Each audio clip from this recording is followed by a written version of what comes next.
नमस्कार विद्यार्थ्यांनो. Resolution of partnership firm यामधील पहिलं गणित आज घेतोय. Riddhi and Siddhi are sharing profits and losses in the ratio 2:1. The following is their balance sheet as on 31 March 2019. Riddhi Siddhi हे पार्टनर्स आहेत. ते आपला प्रॉफिट 2:1 या रेशोमध्ये शेअर करत आलेले आहेत. त्यांनी 31 मार्च 2019ला आपलं व्यवसाय बंद केलेला आहे आणि आपल्याला त्यांना अकाउंटिंग करून द्यायचं आहे की त्यांना आता काय करायचं. आता डिझॉल्युशन ऑफ एनी फर्म जेव्हा आपण करतो म्हणजे आपला चालू व्यवसाय आपण आता काही कारणांनी बंद करतोय. म्हणजे आपल्याला बंद करणे म्हणजे काय करायचं आहे. अकाउंटिंग भाषेमध्ये आपल्याला जर म्हणायचं असेल तर आपले सगळे ॲसेट्स आपले जमा करायचे आहेत. पहिले ते ॲसेट्स टोटल आपल्याकडे मागच्या बॅलन्स शीटमध्ये त्यांची अमाऊंट किती आहे ते बघायचं. ती सगळी ॲसेट्स आपण विकायचे आणि ती विकल्यानंतर त्यामधून आपण सगळ्या लायबिलिटीजचं पेमेंट करून टाकायचं. लायबिलिटीज म्हणजे आपल्याला ज्यांना पैसे द्यायचे आहेत तर लायबिलिटीजचं पेमेंट आपण सगळ्यात पहिले करायचं आणि जे उरलेले पैसे आहेत आणि त्यांचं जे लावलेलं कॅपिटल आहे हे सगळं त्या पार्टनर्समध्ये शेवटी वाटून द्यायचं. तर ह्या सगळ्या प्रोसेसला आपण डिझॉल्युशन म्हणतो. बरोबर आहे. तर आता बघा इथे आपल्याला बॅलन्स शीट दिलेली आहे. त्या बॅलन्स शीटमध्ये ॲसेट्स अँड लायबिलिटीज ह्या सगळ्या ॲसेट्स आपल्याला पहिले रिअलायझेशन अकाउंटमध्ये ॲज इट इज दाखवायचे आहेत. लायबिलिटीजसुद्धा तुम्हाला ॲज इट इज दाखवायचे आहेत आणि त्यानंतर ते विकल्यानंतर ॲसेट्स विकले आपण, मग त्यानंतर आपल्याला किती पैसे मिळाले, मग त्यामधून आपण लायबिलिटीज किती क्लिअर केल्या हे सुद्धा रिअलायझेशन अकाउंटमध्ये आपल्याला दाखवायचं आहे. तर आता वन बाय वन मी तुम्हाला सांगते. आपण आता पहिले त्याचे ॲडजस्टमेंट्स वाचूया. तर बघा इथे लिहिलं आहे की ॲसेट्स रिअलाइज्ड ॲज फॉलोज. म्हणजे ॲसेट्स विकले आणि मग त्याच्यातून आपल्याला किती पैसे मिळाले. तर मशिनरीचे 22,000 मिळाले, बिल्डिंग 28,000, स्टॉक 38,000, डेटर्स 15,000. ठीक आहे. बाकी दोन याचं काय झालं की इन्व्हेस्टमेंट आणि फर्निचर जे आहे हे रिद्धीने घेऊन घेतलं. इन्व्हेस्टमेंट तिने 10,000ला घेतलं आणि फर्निचर ते बुक व्हॅल्यू म्हणजे जी त्या बॅलन्स शीटमध्ये दिलेली आहे तीच व्हॅल्यूने तिने ते रिद्धीने आपल्याकडे ठेवून घेतलं. तर हे आपल्याला त्या जे विकलेले जी अमाऊंट आपण टोटल दाखवणार आहे त्यामध्ये न दाखवता तिच्या रिद्धीच्या अकाउंटमध्ये कॅपिटल अकाउंटमध्ये दाखवणार. कारण की तिला तेवढे पैसे आपण कमी देऊ ना मग जाताना. कारण की तिने ऑलरेडी इन्व्हेस्टमेंट 10,000चं आणि फर्निचर तिची जी 24,000 व्हॅल्यू आहे ती ऑलरेडी तिने घेऊन घेतलेलं आहे. ठीक आहे. तर याची आपण वेगळी त्याच्याच खाली आपण त्याची एंट्री करणार आहे. त्यानंतर सिद्धी जी आहे तिच्याकडनं आपण लोन घेतलं होतं 4,000 रुपये. हे बघा इथे तुम्हाला वरती दिसत असेल सिद्धीज लोन अकाउंट 4,000. तर हे 4,000मध्ये तिला आपण किती पैसे दिलेले आहेत. 3,000 आपण तिला लोनचे पेमेंट करून टाकलेले. मग आता उरले किती ते तुम्हाला इथे लिहायचं आहे. कारण आपण लायबिलिटीज सगळे लिहितोय ना. मग ज्या लाईनमध्ये आपण लायबिलिटीज लिहितोय तिथेच तुम्हाला हे 1,000 जे उरलेले आहे ते त्याच्या खाली लिहायचे आहे. त्यानंतर डिझॉल्युशन एक्सपेन्सेस. तर ते एक्सपेन्सेस आहे ते आपण नेहमी डेबिट साईडला लिहित असतो. तर ते आपण रिअलायझेशन अकाउंटच्या डेबिट साईडला लिहिणार. आणि शेवटचं दिलं आहे इंटरेस्ट रिसिवेबल कुड नॉट बी रिकवर्ड. तर बघा इथे इंटरेस्ट रिसिवेबल दिलेलं आहे. तर याची एंट्री तुम्हाला करायची नाही. ही फक्त तुम्हाला ॲज अन ॲसेट तुम्हाला फक्त ते रिअलायझेशन अकाउंटमध्ये टाकायचं आहे. ठीक आहे. आणि आता बनवायचं काय काय आहे तुम्हाला. Realisation account, capital account, loan account सिद्धीचं आणि बँक अकाउंट. ठीक आहे. तर सगळ्यात पहिले आपण रिअलायझेशन अकाउंट बनवूया. तर रिअलायझेशन अकाउंटची स्टार्टिंग मी तुम्हाला सांगितली होती की सगळ्यात पहिले सुरुवातीला आपण हे जसं आखलं की in the books of Riddhi Siddhi realisation account हे आखल्यानंतर सगळ्यात पहिले डेबिट साईडला बघा इकडे डेबिट साईडला सगळ्यात पहिले तुम्हाला टू सन्ड्री ॲसेट्स दिसत आहे. म्हणजे काय. विविध ॲसेट्स. सन्ड्री म्हणजे विविध. हे सगळे ॲसेट्सची अमाऊंट कुठून आणलेली आहे. ही बॅलन्स शीटमधून ॲज इट इज उतरवली आहे. तुम्हाला काही विचार करायची गरज नाही. तिथे तुम्हाला सरळ बॅलन्स शीटमध्ये बघायची. एक ॲसेट्सची व्हॅल्यू तुम्हाला जशीच्या तशी इथे लिहायची आहे. बिल्डिंग 60,000, फर्निचर 24,000, मशिनरी 20,000, डेटर 17,600, स्टॉक 40,000, इन्व्हेस्टमेंट 8,000, इंटरेस्ट रिसिवेबल 2,000.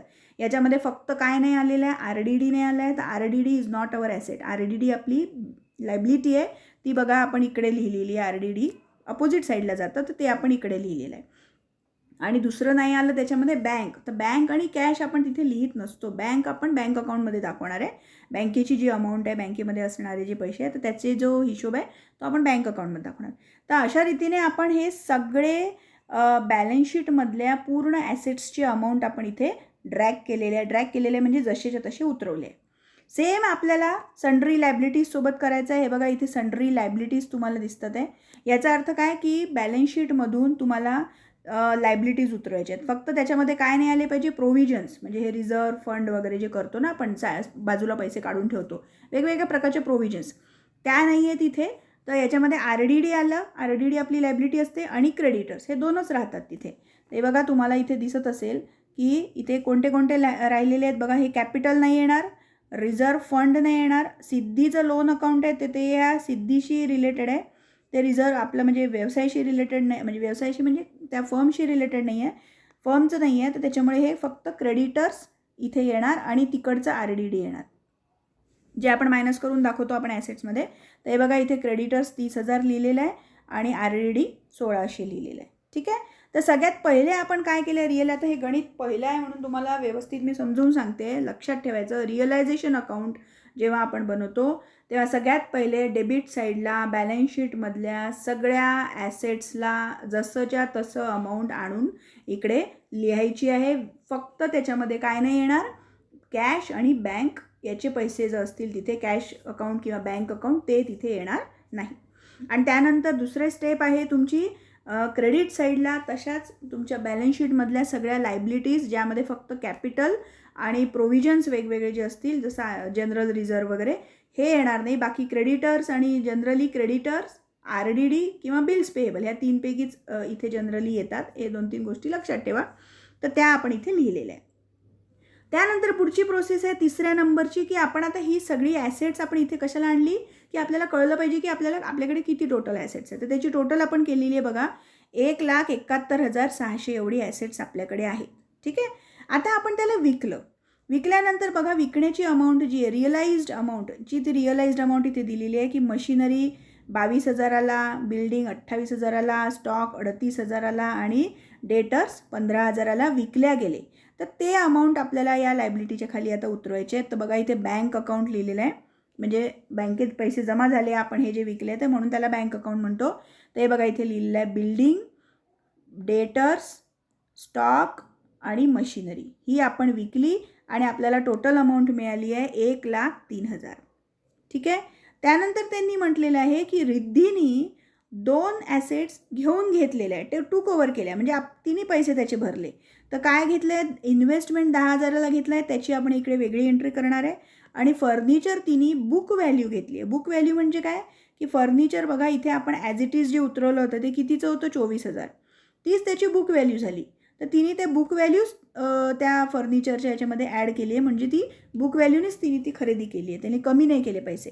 तर म्हणून रिद्धीच्या कॅपिटल अकाउंटमध्ये हे दोन्ही आपण ॲड करणार आहे आणि आपले ते विकलेही गेले आहेत म्हणून आपण ते इथे त्या विकण्याच्याच खाली लिहिणार, फक्त एंट्री वेगळी केली त्याची.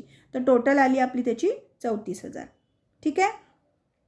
त्यानंतर आपल्याला दुसरी एंट्री करायची आहे. जसं आपण इथे लायबिलिटीज लिहिल्या आहे बघा, क्रेडिटर्स आणि RDD, हे आपण जसं लिहिलेलं आहे तशी अजून एक आपली लायबिलिटी कोणती राहिली होती, सिद्धीज लोन अकाउंटची लायबिलिटी राहिली होती. सिद्धीकडनं आपण लोन घेतलं होतं. किती घेतलं होतं बघा, इकडे वरती तुम्हाला दिसेल आहे, सिद्धीकडनं आपण घेतलं होतं 4,000 लोन. त्याच्यातून तुम्हाला तिसऱ्या नंबरचं ॲडजस्टमेंटमध्ये दिलेलं आहे की सिद्धीला आपण 3,000 फुल सेटलमेंट करून टाकलेलं, म्हणजे 3,000 रुपये आपण तिला देऊन दिलेले आहेत. म्हणजे आता तिला देण्याचे किती पैसे उरलेले आहे, म्हणजे ती आपली लायबिलिटी झाली ना, तर ती उरलेली आहे 1,000 रुपये. तर आता हे कसं आलं, तर हे आपण लोन अकाउंटमध्ये दाखवणार आहे. इथे आपण तोंडी त्याची हे करू की 4,000मधून 3,000 गेले, 1,000 रुपये तिचे बाकी आहेत. ठीक आहे. आता जसं आपण ॲसेट्सचा विचार केला की ॲसेट्स विकल्या गेले आणि आपल्याला टोटल 1,03,000 रुपये मिळाले. आता या मिळालेल्या अमाऊंटमधून आपण पेमेंट केले.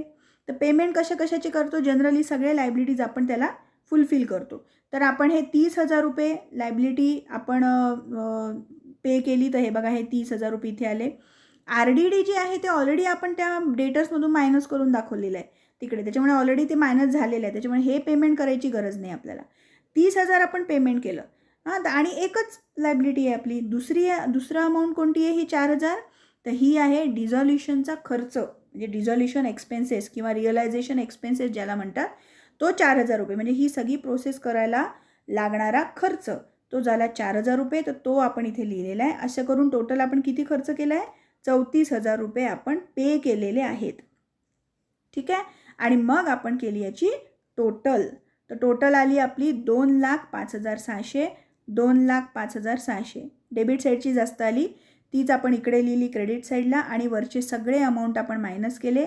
तर आपल्याला लॉस झालेला आहे. लॉस झाला आपला 36,000, म्हणजे आपला खर्च जास्त आहे आणि आपल्याला आपले जी विकल्या गेले जे आपले ॲसेट्स ते कमी याच्यात विकल्या गेले म्हणून आपल्याला लॉस झाला आहे. हा लॉस कोण बिअर करेल, म्हणजे कोण सहन करेल, तर हे 2 पार्टनर सहन करतील, रिद्धी आणि सिद्धी. मग यांना हा त्यांच्या जुन्या जो रेशो आहे 2:1 या रेशोमध्ये हे 36,000 आपण वाटून दिले. कसे वाटायचे ते, त्याचं कॅल्क्युलेशन कसं करायचं, तर 36,000 गुणिले 2 भागिले 3, तसंच 36,000 गुणिले 1 भागिले 3 अशावरून आपण काढले त्यांचे 24,000 आणि 12,000 हा झाला लॉस झाला. ठीक आहे. तर हे अशा पद्धतीने तुम्हाला रिअलायझेशन अकाउंट बनवायचं आहे. तुम्ही परत ते याच्या आधीचा व्हिडिओसुद्धा बघा आणि परत हा व्हिडिओ बघा, म्हणजे तुम्हाला ते जास्ती चांगलं लक्षात येईल. ठीक आहे. यानंतरचं कॅपिटल अकाउंट, बँक अकाउंट आणि लोन अकाउंट हे मी पुढच्या व्हिडिओमध्ये दाखवते. थँक्यू.